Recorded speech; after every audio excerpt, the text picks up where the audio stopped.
Gyere a Karib-tengerre.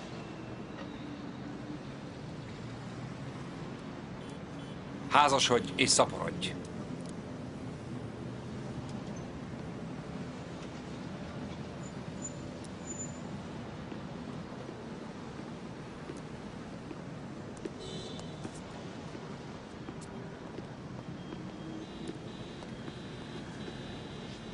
Férfi ruházat.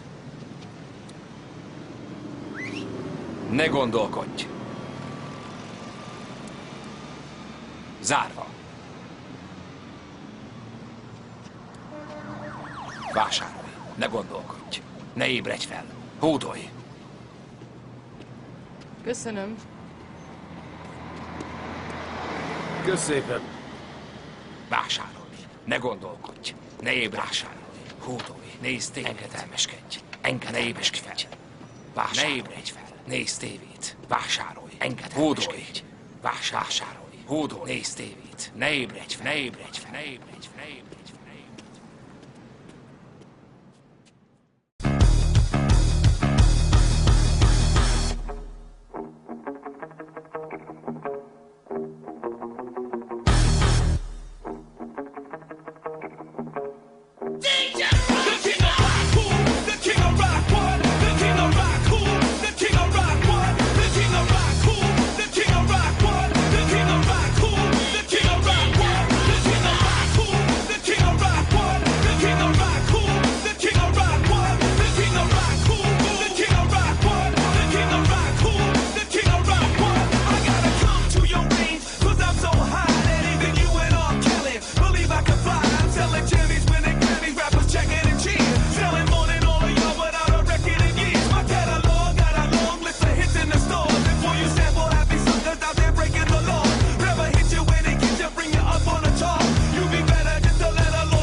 To get things rolling, I had to know more about the inner workings of the subconscious mind itself.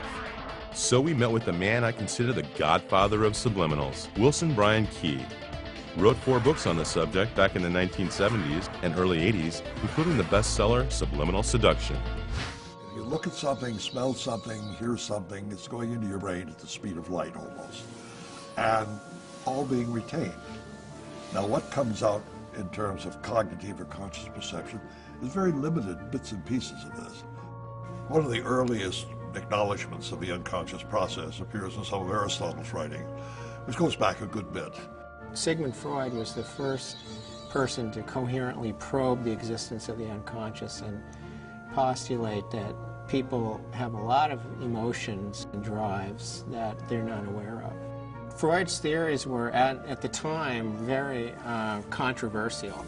As he was telling people, in a sense, things they didn't really want to know about. Freud used a number of techniques to determine what their unconscious conflicts were, and one of those that he was very involved with was interpreting their dreams. He felt that when people were sleeping, the barrier between the unconscious and the conscious relaxed, and the people actually experienced in the dream state their true unconscious motivations.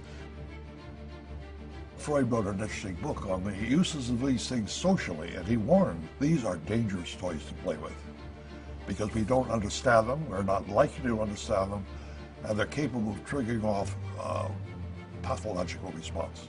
You know, it really started in America with Ed Bernays, who imported and used some of Freud's psychoanalytic theories to give people in their consumer choices substitutes for sort of primal urges. In his book Propaganda, he said it was the duty of marketing people to lead an unleadable, irrational, free people to making a consensus or a decision that was a responsible decision. And so we had a marketing philosophy that was inherently about manipulating and motivating a public. In times like these, most men become highly suggestible. They listen eagerly for any voice which sounds authoritative. They listen eagerly for anyone who can tell them what is wrong and what to do to right it.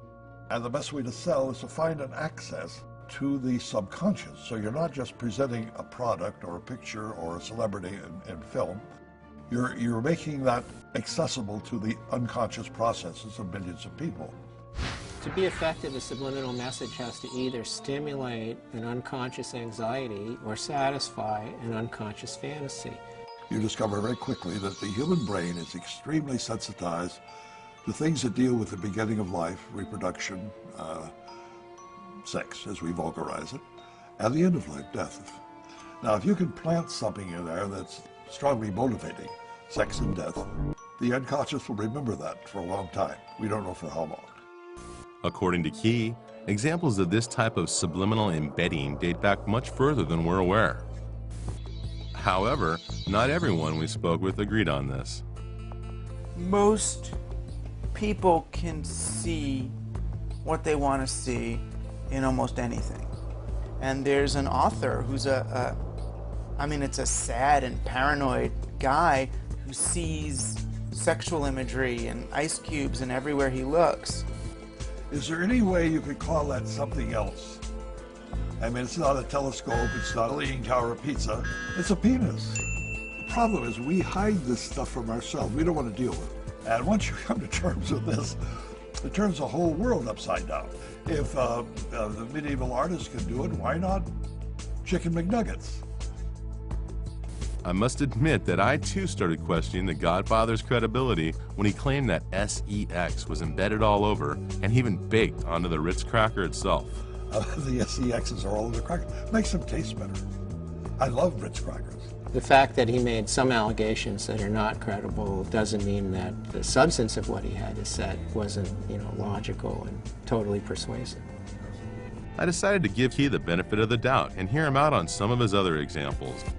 This ad appeared on the back cover of Playboy, of Time. The ad was used for about 3 years. How could this stuff ever sell Johnny Walker Scotch? They didn't put any scotch in the glass. The glass is empty. Now, if you look at the ice cube that's on the table, the right side of that ice cube, you see an interesting looking face, or a grotesque, almost surrealistic mask. Isn't that an interesting figure to put in an ad? It's a monster with encircling arms and a skull-like face. It's a death symbol. There are a dozen of them in these 6 ice cubes. Author August Bullock has expanded on Key's early theories in his recent publication, The Secret Sales Pitch, an overview of subliminal advertising. The predominant trend in modern subliminal advertising seems to be sexual assault or sexual violence. And this is an example of that. If you look at her facial expression, it could be that she's finding it extremely unpleasant. And the person on the left seems to be violently ripping her necklace from her throat. Well, it reinforces the idea that women are victims and that it's sexy for a woman to be a victim. And that's very powerful and very important to maintain status quo in our culture. And that's how you can convince men also that she deserves to be violated.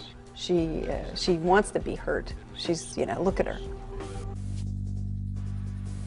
So motivational researchers in the 50s developed a variety of electronic equipment that they could measure people's unconscious reactions to. Like one of these was a galvanic skin response where they would measure minute fluctuations in the amount of sweat on your skin, which was related to your state of anxiety. Or also a heartbeat, or they had special cameras in supermarkets that would measure the dilation of the pupils that would indicate how interested a person was in a product. I looked into the numerous studies published in scientific journals since the late 1950s and found that the majority showed evidence of our mind's ability to register subliminal perception. the advent of new technology, positron emission tomography, enhanced magnetic resonance imaging, etc., and we're seeing a whole lot of new research come out, shows us what areas of the brain are excited by subliminal stimulation. Kilborn and Associates in the mid-'80s did a fascinating experiment where they took two actual advertisements that they believed contained subliminal impacts that they had found on their own. And one of them was a Marlboro ad, which showed guys on horseback driving through the range with big rocks around them. And one of the rocks, allegedly, had been made to look like an erect phallus. And they hired an artist, and they adulterated the picture and took the phallus out so they would have a control. And then they showed it to people and measured their galvanic skin responses and found out that the picture with the phallus had a greater effect than the picture without the phallus. Advertisers just can't admit it. I mean, of course they can't admit it. They're not going to say they embed, phalluses and cigarette ads. I used to work in advertising for many years as a research director, and all I ever got in response to my questions were obscenities. There was a memo, which I have a copy of at home, from the National Association of Advertising Agencies that went out to every advertising agency in the country advising them what to do if I come to town. They said, keep the hell away from this guy.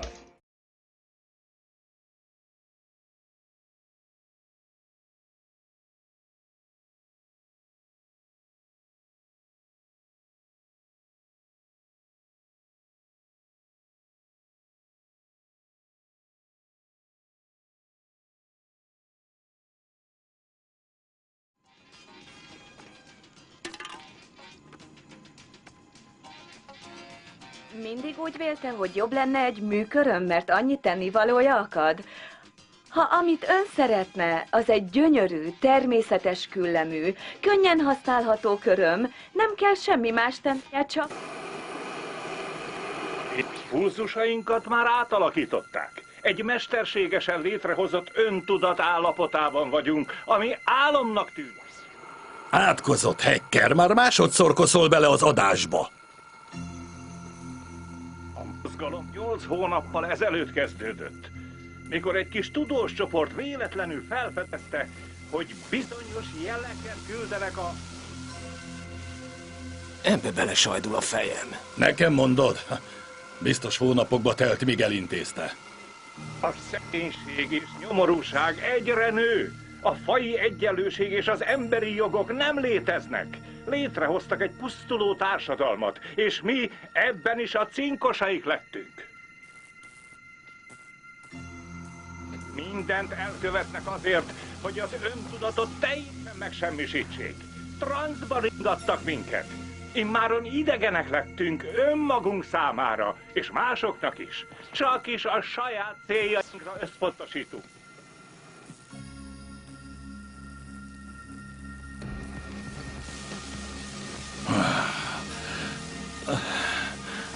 Kérem, értsük meg, nem eshet bajuk, míg nem fedjük fel a kilétüket. Ez a túlélésük leghatásosabb módszere. Merüljünk álomba, legyünk önzők, maradjunk álomba. Tudod mit? Fordulj fel, te szemétláda. Mivel pontosan egy rózsabokorra zuhant, de pár karcoláson kívül nem esett más baja.